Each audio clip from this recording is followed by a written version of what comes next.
Selamat Shalom, pagi. selamat pagi. Ya, Shalom. Silahkan Kak Edi. Ya, puji Tuhan. Ya, saudara, selamat tahun baru saya ucapkan buat semuanya. Senang ketemu dengan saudara lagi.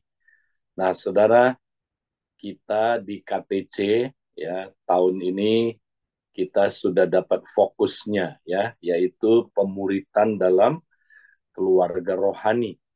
Nah, equipping saya, saudara, selama tahun ini untuk KTC di 2 pagi ini saya mau banyak mendukung apa yang menjadi visi atau apa menjadi fokus dalam uh, jemaat Abalaf KTC ini ya atau JGC juga ya.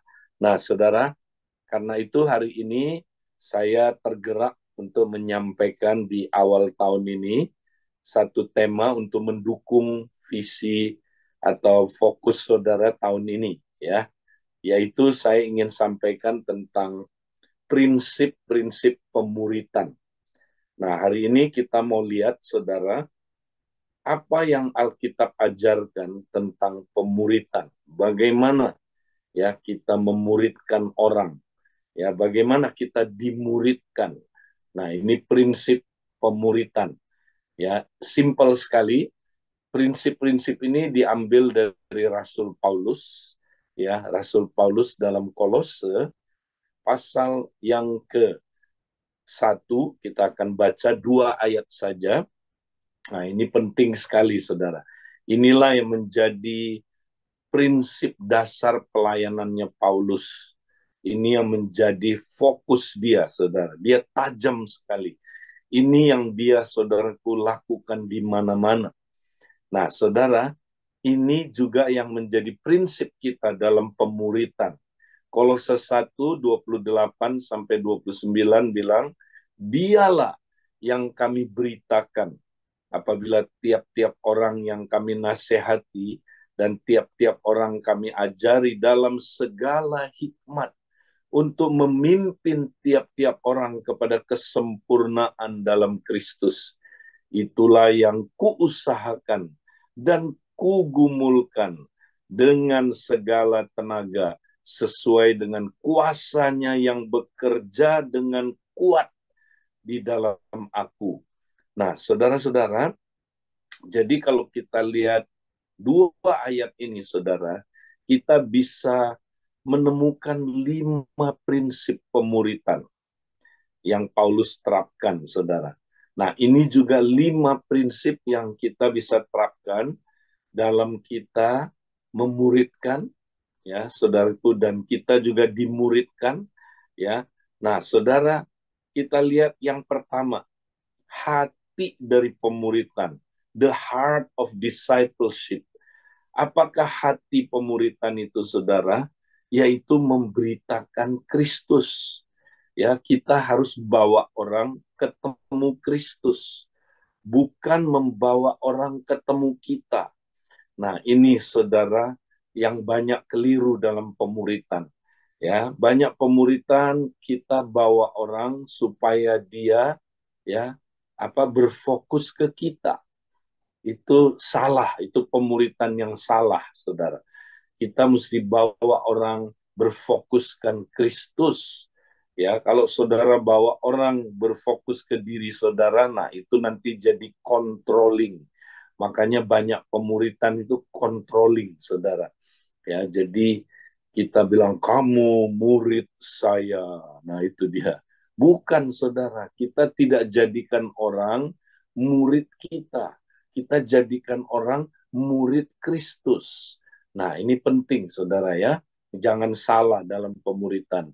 Ya, nah sekarang ini banyak pemuritan-pemuritan yang keliru. Ya, saya memuridkan kamu, ya nggak salah istilah itu, saudara. Tapi kita bukan jadikan orang murid kita, ya. Kita jadikan orang murid Kristus. Jadi bawa dia berfokus ke Kristus, bukan kita. Ya, nah ada pemuritan yang bilang gini, ya, ingat ya, kamu harus melalui saya baru bisa ketemu Kristus. Itu keliru, saudara. Makanya kamu mesti dengar suara Tuhan dari saya. Ya, ingat ya, ini pemuritan. Kamu mau beli mobil aja, mesti ya kamu konsultasi sama saya dulu. Kalau saya setuju, ya baru kamu boleh beli.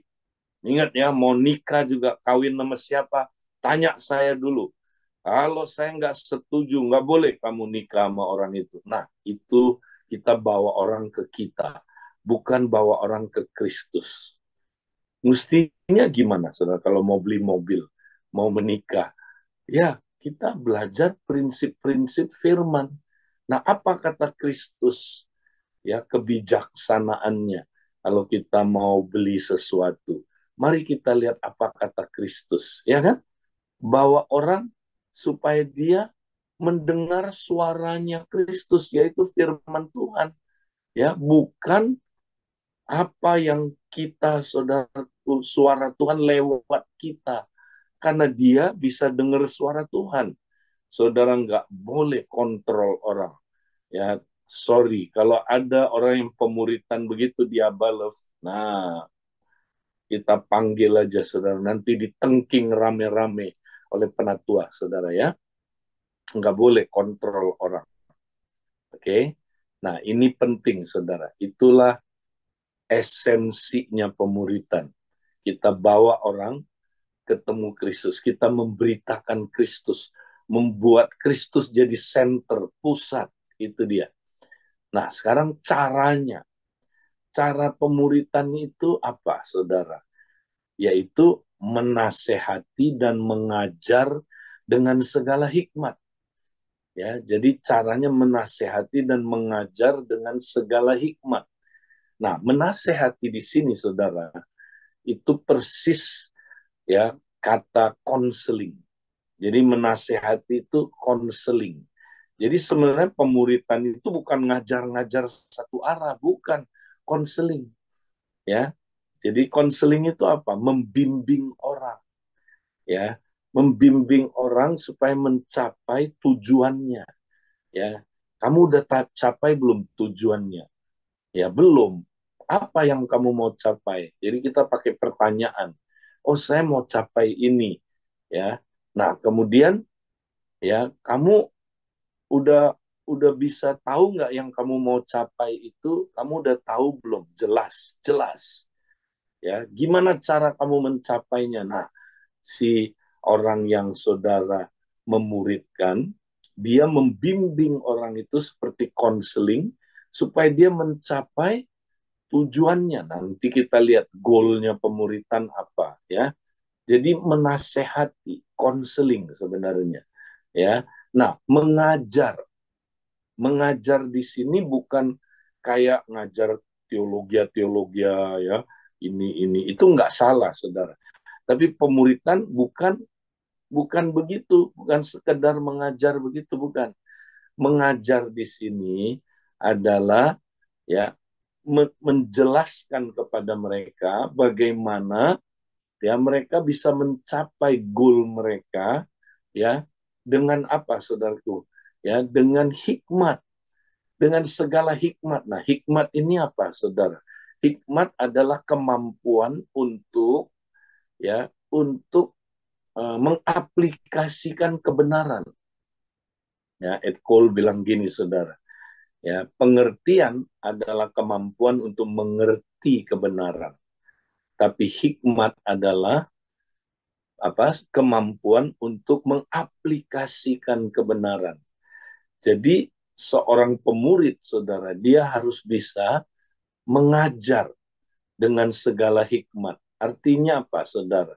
Ya, ajarin orang itu gimana dia melakukan firman, ya kan? Bagaimana caranya? Hikmatnya seperti apa? Praktikalnya gimana dia mempraktekkan itu? Nah, itu mengajar yang begini, saudara. Jadi bukan ngajar-ngajar pelajaran-pelajaran, habis ini pelajaran apa lagi? Bukan. Ngajarin, kamu mau seperti Kristus. Gimana caranya gini? Nah, kita sampaikan hikmat. Nah, hikmat ini di sini ada dua, saudara. Hikmat Allah, itu hikmat yang sempurna, ya. Tapi hikmat juga, saudara, hikmat orang berohani. Ya, jadi misalnya saya udah lebih dewasa dari orang yang saya bina, saudara. Nah, apa yang terjadi, saudara? Maka ya saya punya banyak hikmat orang berohani ini, saudara. Nah, itu yang saya bagikan, saudara. Itu yang saya pakai dalam mengajar orang ini supaya orang ini bisa, saudara, mencapai goalnya pemuritan. Ya, jadi nangkep ya, ini cara pemuritan, saudara. Nah, goalnya pemuritan apa? Di sini jelas sekali, saudara. Goalnya pemuritan adalah apa katanya? Dialah yang kami ya nasihati, yang kami ajari untuk memimpin tiap-tiap orang kepada kesempurnaan dalam Kristus. Ini dia. Ini goalnya pemuritan. Jadi goalnya pemuritan kita yang memimpin tiap-tiap orang supaya dewasa dalam Kristus, menjadi serupa dengan Kristus. Itu dia, saudara. Sempurna dalam Kristus di sini dewasa, ya. Jadi dia makin tumbuh, makin serupa Kristus, makin dewasa dalam Kristus. Itulah goalnya pemuritan. Ya, jadi jangan kemana-mana pemuritan, saudara. Ya, ada orang nggak tahu kemana pemuritan itu nggak jelas. Ini memimpin setiap orang dewasa dalam Kristus. Nah, dalam kita melakukan ini, saudara, nggak mudah, tidak mudah. Ingat, ada harganya. Harga pemuritan itu apa, saudara? Ini ayat 29. Itulah yang kuusahakan dan kupergumulkan dengan segala tenaga. Nah, Paulus itu, saudara, dia habis-habisan.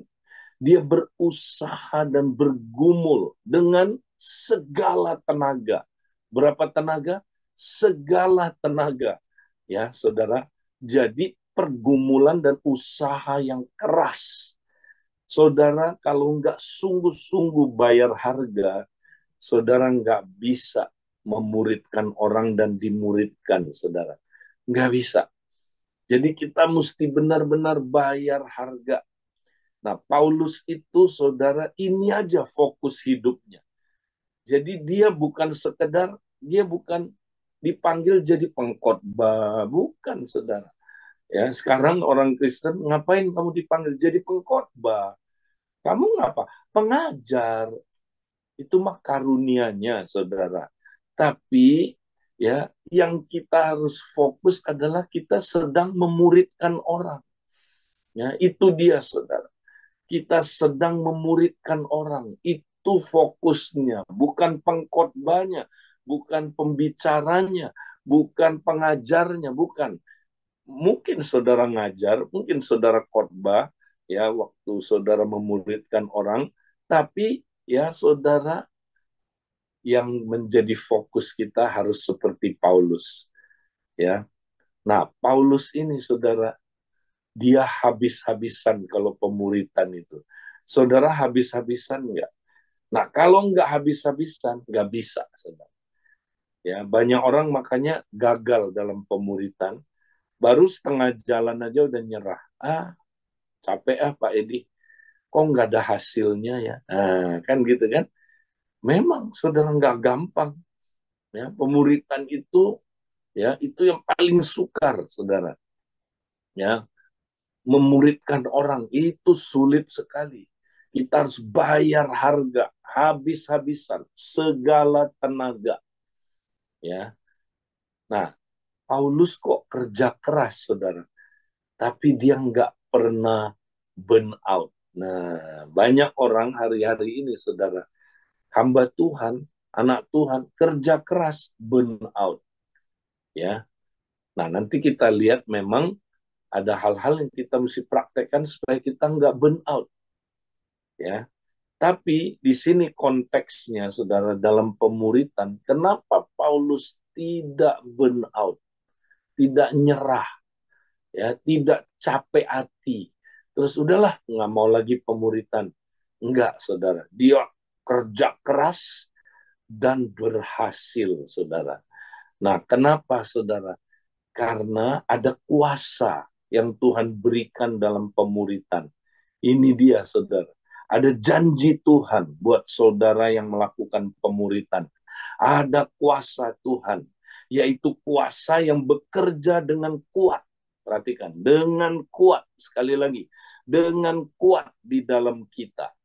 Ya, saudara, kalau saudara fokusnya benar, Tuhan akan berikan kuasa ini.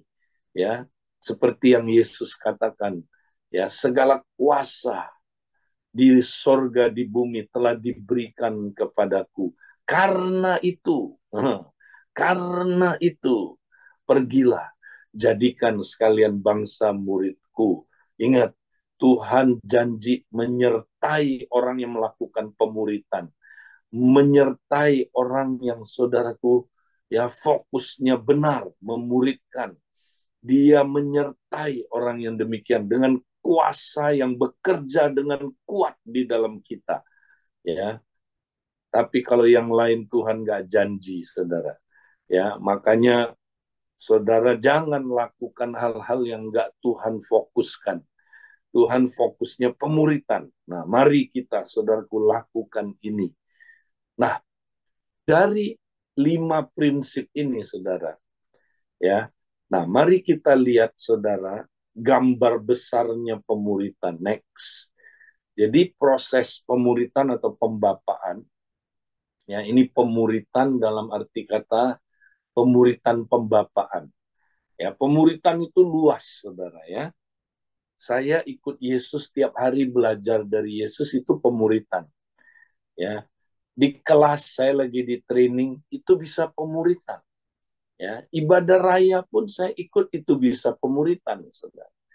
Ya, tapi yang dimaksud di sini pemuritan pembapaan. Bapak rohani memuridkan anak-anaknya, saudara. Ya, ini maksudnya. Nah, perhatikan, saudara. Jadi pemuritan itu apa? Pemuritan itu adalah membawa orang, ya, dari kondisi dia yang sekarang, the present condition, ya, untuk mencapai sebuah goal, ya, sebuah goal, saudara. Nah, goalnya adalah serupa Kristus. Nah, nanti kita akan lihat lebih dalam lagi, ya, apa itu serupa dengan Kristus, saudara, ya. Nah, kemudian, saudara, kita udah belajar dari tadi, saudara, ya, ada 4 hal yang perlu dilakukan, ya, yang menjadi apa, ya, prinsip-prinsip dalam pemuritan, saudara. Pertama, kita memberitakan Kristus, bawa orang berfokus ke Kristus, bukan berfokus ke kita, ya. Kemudian caranya gimana? Menasehati orang-orang itu, saudara. Konseling, ya. Jadi bawa dia ke sampai dia bisa capai goalnya. Nasehati dia, saudara. Ya, konseling, terus ngajar. Ngajar di sini bukan pelajaran-pelajaran, tapi bagaimana ngajar orang taat melakukan perintah Tuhan. Mengajar orang dengan segala hikmat, ya, saudara. Dengan apa? Hikmat Allah dan hikmat orang berohani. Ya, bagaimana kita kasih contoh hidup kita. Ya, saya dulu, ya, seperti ini saya bertumbuh serupa Kristus.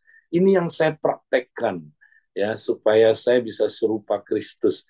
Jadi mengajar di situ itu artinya, ya, mengarahkan dia sampai akhirnya dia terus diarahkan sampai dia serupa dengan Kristus.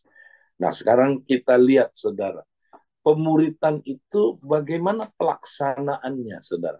Nah, Paulus menggunakan kata kami. Oke, kata kami. Nah, kami di sini siapa? Memang di gereja Kolose, saudara, ya, Paulus bukan yang langsung merintis jemaat ini, tapi anak-anak rohani dia, saudara. Ya, tapi ketika dia masuk ke Tesalonika, saudara bisa lihat ada satu pola bagaimana Paulus, ya, menggunakan pola ini. Ya, waktu dia menulis surat kepada jemaat di Tesalonika, Dia bilang dari kami. Ya, nah kami di sini siapa, saudara? Dia, Paulus, Silvanus, atau apa, saudaraku, Silas dan Timotius. Nah, mereka bertiga ini, saudara, adalah kompak. Ya, mereka kompak, saudara. Nanti kalau saudara baca dalam Tesalonika, mereka ini kompak. Nah, waktu mereka merintis jemaat Tesalonika, mereka ya memuridkan jiwa-jiwa baru, orang-orang damai yang dimenangkan di Tesalonika, mereka muridkan, saudara. Jadi mereka menggunakan pola kompak memuridkan ya jiwa-jiwa. Jadi nah, ini pola yang alkitabiah, saudara. Makanya pemuritan ya yang alkitabiah itu adalah, saudara, pakai pola ini. Kompak memuridkan jiwa-jiwa. Ya, jadi 2-3 orang memuridkan 2-3 orang. Itu yang Alkitab ajarkan. Ya. Nah, saya tidak berkata ya pola lain itu nggak benar, nggak. Ya, tapi kita lihat ada contoh seperti ini, saudara. Paulus menggunakan ini. Ya, kenapa kita nggak contoh yang baik ini, saudara? Jadi 2-3 orang memuridkan 2-3 orang. Ya, jadi 2-3 orang itu kami itu adalah kompak. Ya, 2-3 orang, saudara. Nah, kami di sini ya bahkan di dalamnya ada bapak rohaninya. Ya, ada Paulus, bapak rohaninya, saudara, ada anak-anaknya, anak rohani dia Silvanus atau Silas dan Timotius. Mereka bertiga memuridkan ya orang-orang damai yang mereka temukan ya sebagai cikal bakalnya jemaat. Mereka muridkan sampai jadi, saudara. Nah, inilah pola pemuritan yang Alkitab ajarkan, saudara. Nah, sekarang kita mau perdalam goalnya dulu.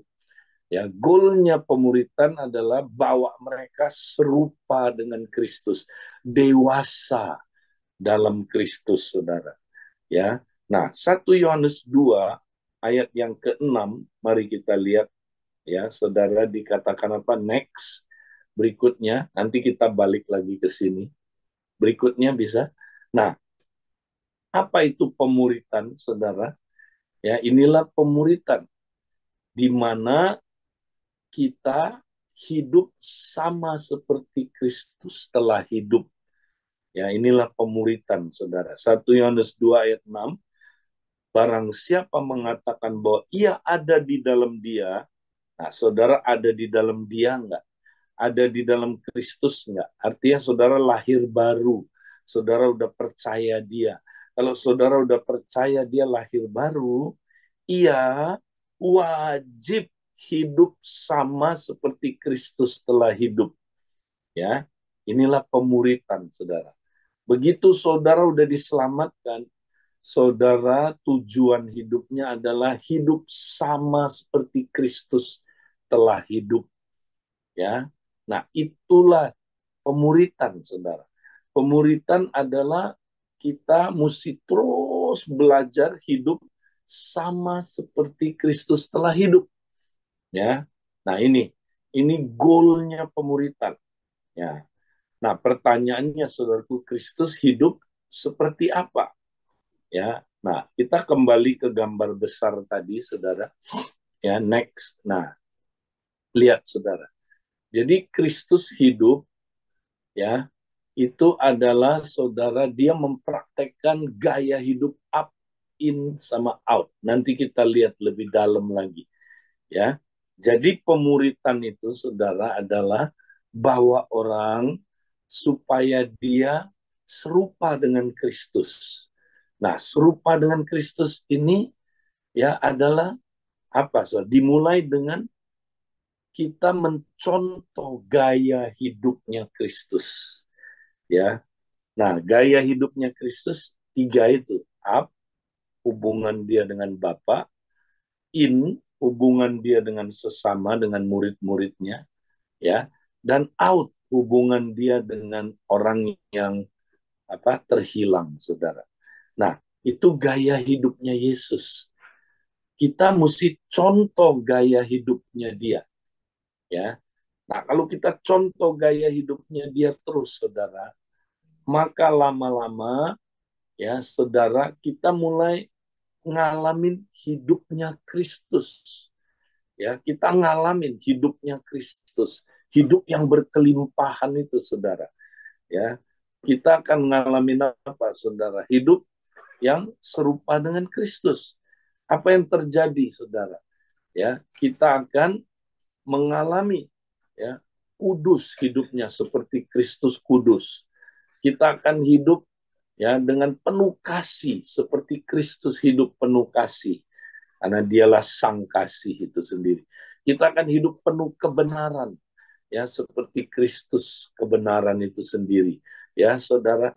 Kita akan hidup, ya, saudara, penuh kuasa. Kita bisa melayani seperti Kristus melayani, saudara, ya. Kita bisa usir setan seperti Kristus usir setan, ya, tentunya bersama-sama dengan komunitas kita, ya. Kita akan bisa melakukan pekerjaan-pekerjaan yang Kristus lakukan bersama-sama dengan kompak kita, ya. Jadi saudara, itu kita mesti tuntun orang, ya, sampai dia serupa dengan Kristus. Nah, next kita lihat lagi. Nah, apa artinya serupa dengan Kristus? Next lagi, satu lagi. Nah, serupa dengan Kristus itu bukan luarnya, saudara. Ya, seperti, oh, ada orang pikir, wah, saya mau serupa Kristus. Ya udah, rambutnya digondrongin deh supaya serupa Kristus, agak sedikit dipirang-pirangin mungkin, ya. Pakai jenggot supaya mirip Tuhan Yesus, ya, atau apa? Pakai pakaian zaman tahun 2000 yang lalu, ya. 2000 tahun yang lalu supaya kayak Yesus, mirip lah cara ngomongnya, cara jalannya. Bukan. Yang dimaksud serupa dengan Kristus, saudara, ya, itu hatinya yang serupa dengan Kristus, manusia batinianya, ya. Kalau di Abel of Industry disebut manusia roh, manusia rohnya, ya, terus menerus diubah sampai jadi serupa dengan Kristus. Nah, kalau hatinya serupa dengan Kristus, saudara, luarnya nanti buah-buahnya nanti bisa serupa dengan Kristus, ya kan? Hatinya dulu diubah. Nah, makanya seperti Galatia 4 ayat 19. Paulus bilang ini, hai anak-anakku, karena kamu aku menderita sakit bersalin lagi, sampai rupa Kristus menjadi nyata di dalam kamu. Ya, nah, saudara, jadi kita mesti bawa orang sampai manusia batinianya, ya, serupa dengan Kristus. Itu yang Paulus lakukan terhadap jemaat di Galatia, ya. Tapi sayang, saudara, ada ajaran sesat, ajaran, ya, ajaran-ajaran yang nggak benar dari apa, dari orang-orang Yahudi yang mau bawa mereka kembali kepada, saudaraku, hukum Taurat, sehingga Paulus bilang, aku menderita sakit bersalin lagi.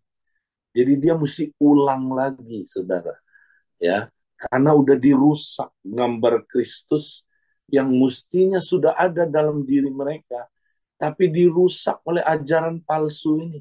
Makanya hati-hati dengan ajaran yang nggak benar, saudara. Itu bisa merusak rupa Kristus, ya, di dalam diri kita. Makanya Paulus mesti bawa mereka kembali supaya, ya, rupa Kristus menjadi nyata di dalam diri mereka. Jadi yang disebut serupa Kristus itu manusia batiniahnya, inner man-nya. Inner man itu apa, saudara? Inner man itu termasuk roh, kemudian jiwa. Nah, kita tahu di dalam jiwa itu ada unsur-unsur apa? Ada pikiran, perasaan, kehendak, hati nurani, ya, apalagi, saudara, pikiran bawah sadar, ya. Pikiran pun ada pikiran otak kiri, otak kanan. Nah, jadi pemuritan itu holistik, saudara.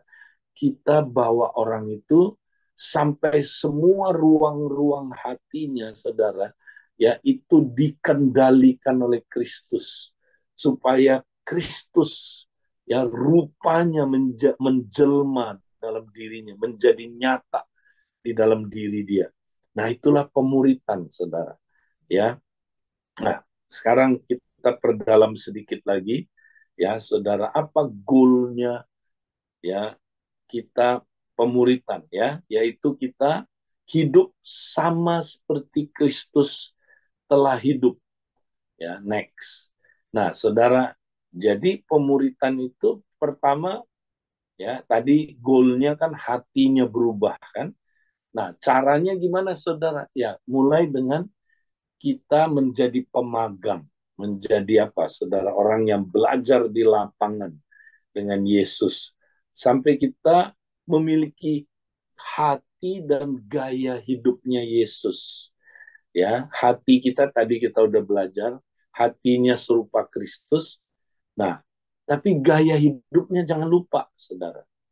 Nah, banyak orang, saudara, mau memiliki hidupnya Yesus tanpa mau mencontoh, menjalani gaya hidupnya Yesus. Contoh ya, banyak orang, saudara, mau hidup kudus, tapi nggak mau melihat gaya hidupnya Yesus. Ya, gaya hidupnya Yesus, dia doa saat teduh, dia kodek sama Bapak terus. Ya, makanya saudaraku itu yang perlu kita contoh. Ya, saudara mau hidup kudus, tapi nggak mau contoh gaya hidupnya Yesus, bagaimana Yesus hubungannya dengan Bapa. Nah, itu dicontoh, saudara. Kalau enggak, saudara nggak bisa hidup kudus. Ya, saudara mau hidup penuh kasih. Contoh gaya hidupnya Yesus. Ya, nah, gaya hidupnya Yesus up in out ini, saudara. Pertama, Yesus mengasihi Bapa. Nah, itu, saudara, contoh gaya hidupnya dia. Nah, apa yang dia lakukan? Dia selalu bersekutu dan taat kepada Bapa. Ya, itu contoh gaya hidupnya. Dia selalu bersekutu dan taat kepada Bapa. Ya. Gaya hidup Yesus yang kedua apa? Yesus mengasihi murid-muridnya. Ya. Nah, apa yang dia lakukan? Dia selalu bersekutu dan mengasihi murid-muridnya. Dia bersekutunya tiap hari loh, saudara. Ini gaya hidupnya Yesus. Nah, saudara bersekutu nggak dengan apa, anggota kompak saudara tiap hari? Bersekutu nggak? Enggak. Ya, nggak bisa saudara memiliki hidupnya Kristus. Contoh gaya hidupnya dia. Yesus mengasihi yang terhilang, selalu mencari dan menyelamatkan yang terhilang. Nah, saudara mencontoh nggak gaya hidup, ya, mencari dan, ya, saudara menemukan, memenangkan yang terhilang. Nah, ini gaya hidupnya Yesus, saudara. Jadi pemuritan itu kita belajar praktek up in out ini, ya. Nah, Yesus kasih kita contoh gaya hidup yang dia mau kita jalankan next adalah, saudara, kita mempraktekkan, ya, disiplin-disiplin rohani. Ya, bagaimana kita bisa mengasihi Allah, ya. Nah, ini, saudara, tandanya kita mengasihi Allah, kita mencari dahulu kerajaannya dan kebenarannya. Itu Matius 6, ya, mencari dahulu kerajaan Allah dan kebenarannya. Ya, itulah wujudnya adalah apa, saudara? Itu praktek disiplin-disiplin rohani, disiplin kerahasiaan, disiplin memberi, disiplin berdoa, disiplin renungin firman, puasa, ya, istirahat, sabat, berdiam diri, menyendiri, ya, menguasai mamon, jangan dikuasai oleh mamon. Nah, ini gaya hidup yang berasal dari Yesus, yang Yesus mau kita jalanin, saudara. Ya, dia mau kita jalanin gaya hidup ini, saudara. Disiplin-disiplin rohani ini, ya. Nah, ada disiplin-disiplin in. Gimana supaya kita praktek saling mengasihi, saudara? ya. Nah, Yesus mengajarkan kita nggak boleh saling menghakimi, tapi mesti saling memulihkan, ya. Jangan beri saudara, mutiara kepada babi. Mutiara mesti diberikan kepada orang percaya, orang yang udah lahir baru. Jangan diberikan kepada babi. Kalau enggak nanti kamu dikejar, diserang, serangan balik, ya. Jadi kita mesti saling membagi mutiara kepada orang percaya. Jangan orang yang tidak percaya nanti kamu diserang balik. Orang yang belum lahir baru, nggak ada gunanya saudara berikan mutiara. Atau orang yang belum siap. Nah, jangan dipaksa, ya, dipaksa untuk dia harus dapat pencerahannya saudara. Jangan, ya. Terus doa yang mengubah hidup. Nah, kita mau praktek saudara, ya, kuasa meminta orang berubah, ya, bukan memaksa, memanipulasi orang berubah, meminta, ya, meminta kepada orangnya. Kalau dia nggak mau, kita minta sama Bapak, ya. Oke. Terus yang terakhir, golden rule saudara. Nah, praktek ini, ya, kalau kita nggak praktek golden rule, kita nggak bisa bangun komunitas. Nah, ini semua untuk bangun komunitas kerajaan saudara, ya. Memulihkan, mengajar rahasia kerajaan Allah, doa yang mengubah hidup, golden rule. Ini adalah, ya, disiplin-disiplin untuk membangun komunitas, ya. Terus ada disiplin-disiplin untuk menjangkau jiwa, saudara. Ya, praktek golden rule ketika kita kerja, ya, meminta pekerja, mencari orang damai, ya. Nah, kemudian kalau ketemu orang itu dimuridkan, saudara, ya.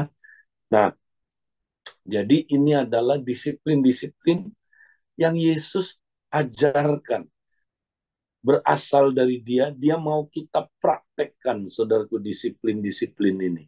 Ya, inilah pemuritan, inilah gambar besarnya, saudara. Jadi pemuritan adalah kita bawa orang sampai dia bisa praktek ini, saudara. Ya, supaya dia bisa mengasihi Allah, mengasihi sesama, dan mengasihi orang yang terhilang. Dengan cara apa, saudara? Ya, dia praktek disiplin-disiplin rohani. Ya, kalau dia praktek disiplin-disiplin rohani ini, dia makin serupa dengan Kristus. Hatinya akan berubah. Ya, dia akan makin ditransform dari dalam, ya, sehingga saudara dia makin serupa dengan Kristus. Nah, inilah saudaraku konsep pemuritan yang saya mau sampaikan hari ini. Ya, semoga bermanfaat buat saudara. Baik, itu saja yang saya mau sampaikan, ya, memperlengkapi saudara tahun ini, ya, saudara bisa melakukan pemuritan dalam keluarga rohani. Tuhan memberkati. Silakan Pak Adi, saya Ya, kembalikan. ya Kak Edi. Jadi mungkin boleh dikasih tipsnya Kak Edi, langkah praktisnya. Eh, Mungkin kita belum ada ya di dalam pemuritan, ataupun kita sudah menjadi orang percaya tetapi juga belum eh, melakukan pemuritan. Mungkin langkah praktis satu dua tips Kak Edi yang sebagai langkah pertama dan langkah kedua Kak yang kita bisa lakukan. Ya, jadi sebenarnya kita sudah lakukan, ya. Selama ini kan kita udah kompak memuridkan jiwa baru, betul? Nah, jadi kompak memuridkan jiwa baru persis seperti ini polanya. Dua tiga orang memuridkan dua tiga orang. Apalagi yang istri kamu jalanin. Nah, itu sudah pemuritan. Tapi itu basic, sangat basic, ya. Itu buat baby, Kristen baby. Nah, ini yang kita bahas ini. Ini setelah SPK pemenang. Jadi ini lebih ke SPK pengabdi, ya. Jadi ajarin orang praktek disiplin-disiplin rohani, ya. Nah, ini jadi tahap keduanya. Nah, jadi saran saya gini, lanjut aja yang dulu udah pernah pemuritan SPK pemenang. Nah, lanjut dengan sistem pemuritan ini, ya kan? Nah, yang belum ikut pemuritan, anjuran saya mulai dengan SPK dulu. Ya, jadi kita muridin orang SPK, lalu lanjut pemuritan ini. Ini jadi lebih advance pemuritannya ya. Setelah orang basic Christianity-nya dibangun, SPK pemenang, nah sekarang kita masuk SPK pengabdi. SPK pengabdi itu intinya ini, bawa orang serupa Kristus lewat praktek disiplin-disiplin rohani. Ya gitu, jadi Adi. Ya, oke Kak. Jadi langkah pertama SPK ya Kak. Kalau misalnya SPK pemenang, belum, ya. ya di SPK pemenang. Ya, oke Kak Edi, makasih Kak Edi buat sharingnya pagi hari ini. Oke, Ya, sampai ketemu, Tuhan berkati.